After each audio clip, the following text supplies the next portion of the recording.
G'day everyone, I'm the man called Kemosabe, the man with a plan from the land down under, and this is my review of GRAYSKALE by Michael Derrick of the Abductables fame, with art and colours by PK Santra and Eugenio Bedevu. I backed this project on the Indiegogo platform and received a digital copy of the book, but first chance I get, I'm getting a physical one. Yeah, the book is that good. How often have you heard me say that? As usual, take a look at the cover, the story, and then the good, the bad, and the ugly of this comic book. The cover sidesteps the whole body issue of recent covers and focuses on a close, tighter, more dynamic image of the titular hero. There are profile pics of several characters who feature in the book behind GRAYSKALE, making it feel more like a movie poster than a comic book cover. The profiles give us a hint of what's to come, and juxtaposes the world of metahumans on one side with the mundane world of civilian secret identities, hinting at the difficulties many heroes have traditionally held trying to balance the two. This will prove to be a major theme in the book. Because this book is so good, I won't spoil the ending. Suffice to say it's big. It fits perfectly with the theme and it supports the other beats and ideas established earlier in the story. 60 pages is a big book and it gives Derrick lots of space to play with, allowing him to pace events like a well-plotted movie. This is a start-to-finish, self-contained story with a clear, positive character arc. Like much of Pixar's fare, you can see events playing out and setting up opportunities for redemption and character growth in the future. We're well used to this kind of neat, structured storytelling. It's a perfection of the Disney formula. We know Mr. Incredible will find a way to balance the two sides of his life. We know Woody and Buzz will become friends. We know Lightning McQueen will overcome his cockiness and learn to be a team player. The joy is not in predicting what we know will happen, but in the watching of it play out. That being said, while I expected I had predicted the ending of GRAYSKALE, how it achieved that end genuinely surprised me and is one of the better plots I've seen executed in all of COMICSGATE so far. The book starts with GRAYSKALE stopping a casino heist. His entrance is Deadpool-esque, full of quips and almost fourth-wall breaking one-liners. It sets the tone of the character right away. Contrary to his light-hearted demeanour, the criminals, a gang of thieves who call themselves the Alien Exiles, wear alien masks and wield experimental plasma guns, but they're not enough to stop GRAYSKALE. When he's subdued the thieves, he explains he has the ability to see people's karma, and that despite being the victim of the robbery attempt, the casino owner, Johnny Singh, has the worst karma in the room. GRAYSKALE attacks Singh, and that action gets recorded and played on the news, labelling the vigilantes a menace, much like classic J. Jonah Jameson hating on Spider-Man. We join GRAYSKALE and his mentor / microchip type support character, Charty. There's a lot of hinted at information here. Derrick keeps the mystery in place and doesn't go full on into exposition, but there's glimpses at a statue that resembles both Kali and Lady Justice, as well as a range of occult and esoteric paraphernalia with some little Easter egg appearances if you look closely. It is also hinted at there is more to Charty than it first seems. The next night, GRAYSKALE climbs to the top of the building and looks for his next target, explaining to the readers how his powers work. In both the pre-release information about the book and in the comic itself, it's been said that GRAYSKALE can see people's karma. White is good, black is bad, but most people are some shade of grey. When he uses his power to view the world, it is in shades of grey, hence GRAYSKALE. Furious at GRAYSKALE's interference with his scam to have his own casino robbed, Johnny Singh hires a mercenary superhuman to kill the hero. This mercenary is called Repo, a play on Reaper, and he has a very cool visual. Just imagine this guy drawn by Marat Michaels or Rob Liefeld. GRAYSKALE is immediately overwhelmed and we see him quickly put on the back foot.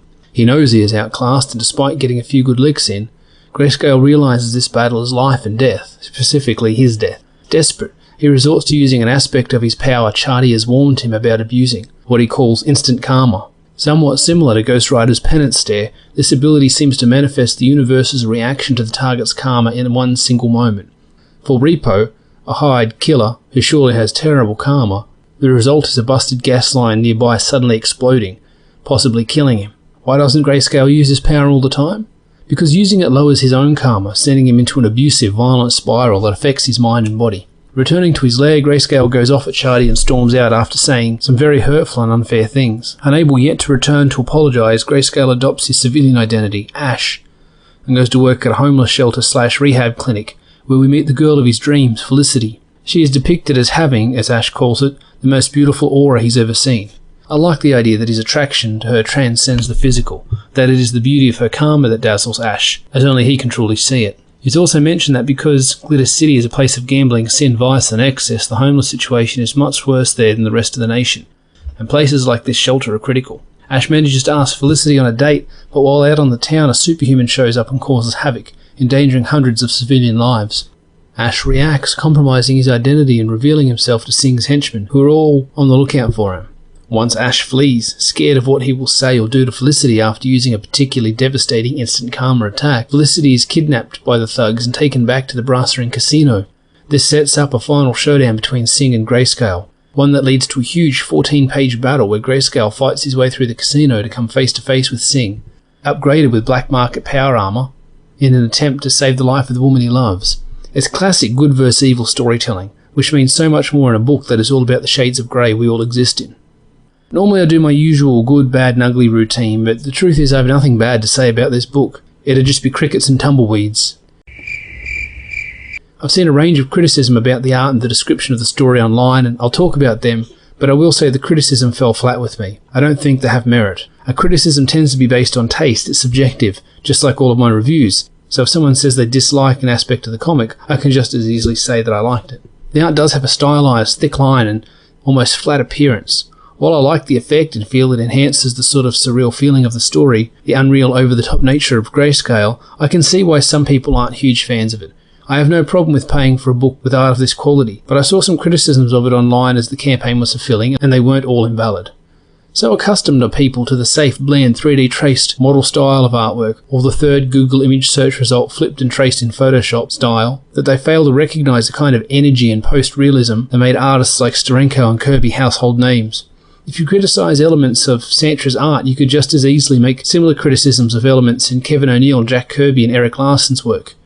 Santra's art isn't the safe, stiff, poser model traced art. It is wiry, sinewy, twisted and energised. It's classic how to draw comics the Marvel way style art, a welcome change to Marvel's current house style that I've heard referred to as in-flight instruction manual art. The colouring on this book is fantastic, next level, with heavy use of textures to make the grey-toned main character stand out from the pages.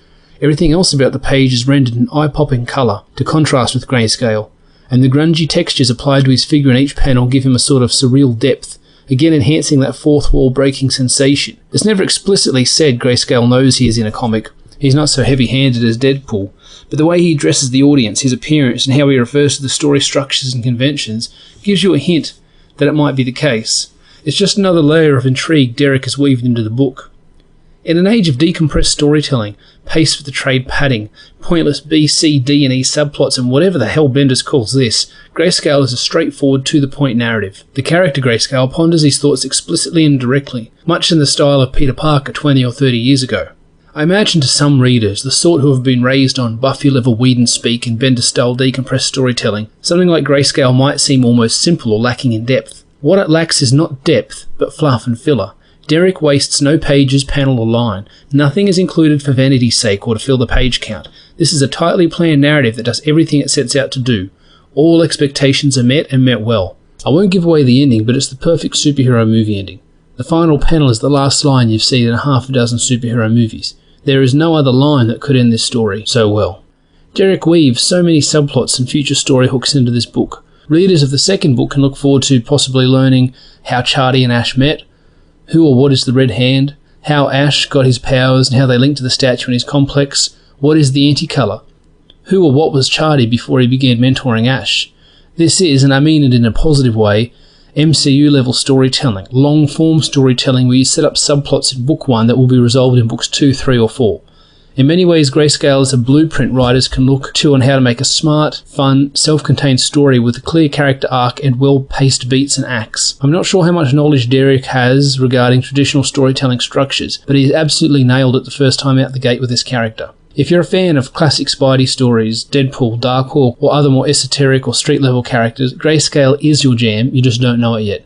Pick up at least a digital copy and tell me I'm wrong. But I don't think you can. This is classic superhero storytelling, and Derrick has managed to distill the exact elements missing from modern comics. The same elements that make long-term readers out of an audience and motivate them to part with their money. And really, isn't that why we're all here? To make and sell and read great comics. That's what Michael Derrick has managed to achieve with his book, and it's what I'm sure he'll achieve in Book 2 and beyond. That brings us to the end of the review. Please consider liking and subscribing and checking out my upcoming comic, The Company Men, Dead, White and Blue. Links are in the description. Thanks for watching, and I hope to see you in the next video. Take care. G'day everyone, I am the man called Kemosabe, the man with the plan from the land down under, and I'm creating a comic.